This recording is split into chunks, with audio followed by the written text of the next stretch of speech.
বাংলা ভদ্র বলে আজকে আপনি তালকুটিরে লুকিয়ে আছেন।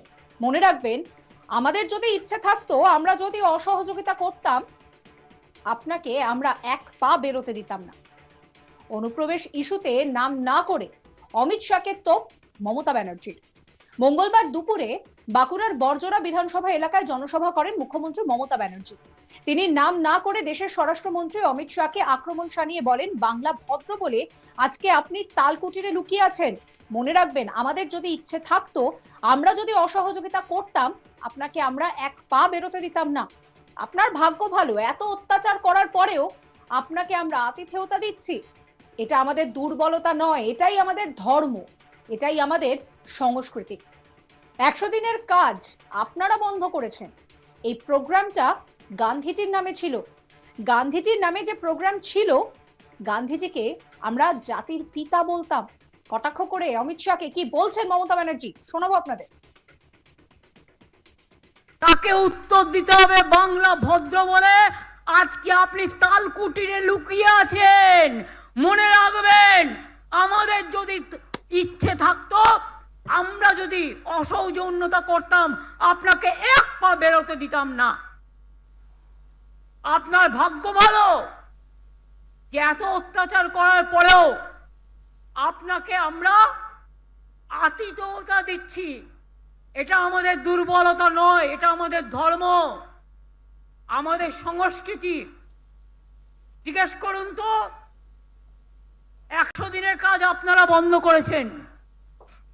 এই প্রোগ্রামটা গান্ধীজির নামে ছিল। তো গান্ধীজির নামে যে প্রোগ্রামটা ছিল, গান্ধীজিকে আমরা কি বলতাম? ফাদার অব দ্য নেশন, জাতির নেতা। গান্ধীজির নামে প্রোগ্রাম বন্ধ করে দিলেন। প্রসঙ্গত, রাজ্যে অনুপ্রবেশ ইস্যুতে মঙ্গলবার রাজ্যের শাসক দল তৃণমূলকে কাঠগড়ায় তোলেন কেন্দ্রীয় স্বরাষ্ট্রমন্ত্রী অমিত শাহ। তার বক্তব্যের পাল্টা হিসেবে সরাসরি আক্রমণ শানান তৃণমূলের second in command Abhishek Banerjee.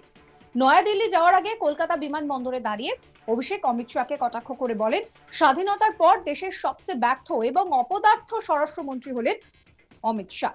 অভিষেক বলেন, বিহার নির্বাচনের 4 দিন আগে দেশের রাজধানীতে বিস্ফোরণের ঘটনা ঘটেছে, সেখানে মমতা ব্যানার্জির সরকার।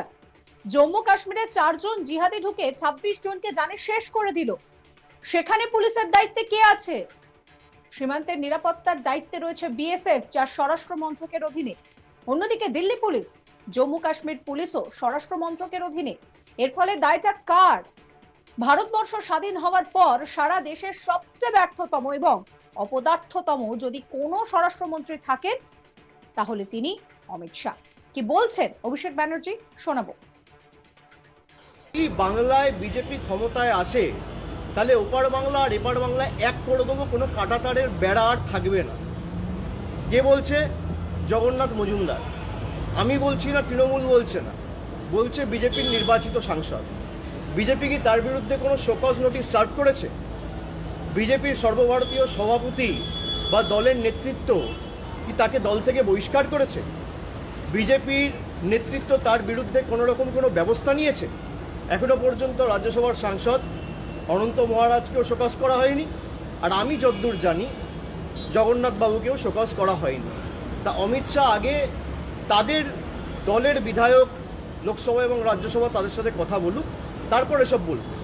আর যে সমস্ত এইসব চিত্রনাট্য আমাদের দেখাচ্ছে যে ঘুষপেটিয়া, আরে আপনি দেশের স্বরাষ্ট্রমন্ত্রী, দেশের রাজধানীতে বিহার নির্বাচনের 4 দিন আগে বিস্ফোরণ হয়েছে, দায়ী কার? দিল্লিতে মমতা ব্যানার্জির সরকার। জম্মু কাশ্মীরে 4 জন জঙ্গি ঢুকে 26 জনকে দিনের আলোতে গুলি করে ঝাঁঝরা করে মারল। জম্মু কাশ্মীরে পুলিশের দায়িত্বে কে রয়েছে? ইউনিয়ন মিনিস্ট্রির আন্ডারে রয়েছে পুলিশ। বর্ডারের পাহারায় কে দায়িত্বে রয়েছে? বিএসএফ। তাহলে একদিকে বিএসএফ আপনার স্বরাষ্ট্র মন্ত্রকের অধীনে, অন্যদিকে দিল্লি পুলিশ থেকে শুরু করে জম্মু কাশ্মীর পুলিশ আপনার স্বরাষ্ট্র মন্ত্রকের অধীনে। তাহলে দিল্লিতে কেন হলো?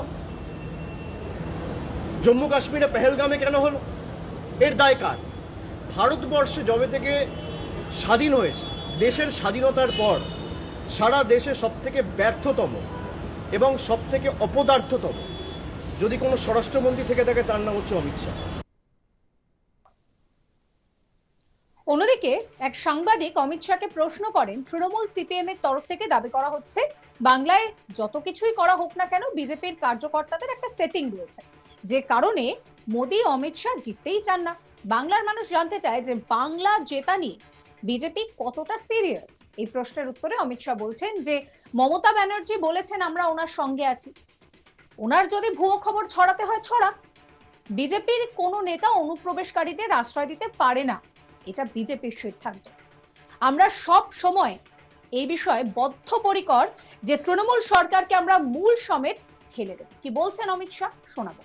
अमित जी, एक सवाल बार बार एक नैरेटिव फैला जाता है टीएमसी और लेफ्ट के तरफ से कि बंगाल में जितना भी काम कर ले बीजेपी कार्यकर्ता, ऊपर कुछ सेटिंग वगैरह है तो अमित शाह जी और नरेंद्र मोदी जीतना नहीं चाहते। आज पूछता है बंगाल, जवाब चाहे बांग्ला, आप लोग बंगाल को जीतना चाहते हैं? कितना सीरियस है सेंट्रल बीजेपी?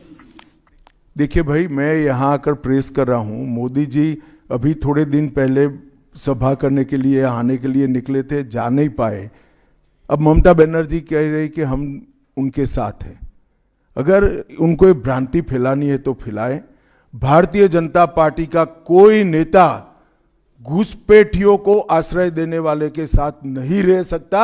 ये भारतीय जनता पार्टी का सिद्धांत है और हम सब भारतीय जनता पार्टी के कार्यकर्ता से लेके मोदी जी तक कटिबद्ध है कि मूल समेत तृणमूल कांग्रेस की सरकार को हम उखाड़ कर फेंक देंगे।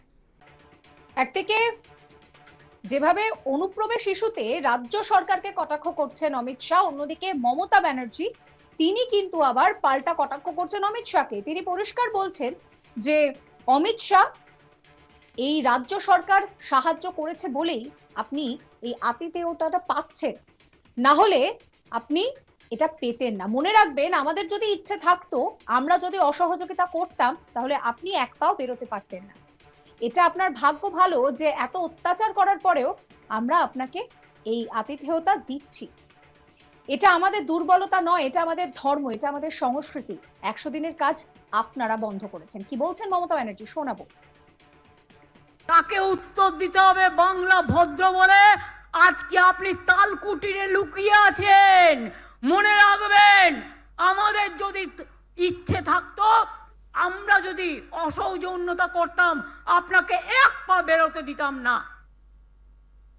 আপনার ভাগ্য ভালো যে এত অত্যাচার করার পরেও আপনাকে আমরা আতিথেয়তা দিচ্ছি। এটা আমাদের দুর্বলতা নয়, এটা আমাদের ধর্ম, আমাদের সংস্কৃতি। জিজ্ঞেস করুন তো, 100 দিনের কাজ আপনারা বন্ধ করেছেন। এই প্রোগ্রামটা গান্ধীজির নামে ছিল। এই ভিডিও সম্পর্কে আপনাদের মতামত জানাবেন। সমস্ত খবরের আপডেটের জন্য চ্যানেলটিকে সাবস্ক্রাইব করতে ভুলবেন না।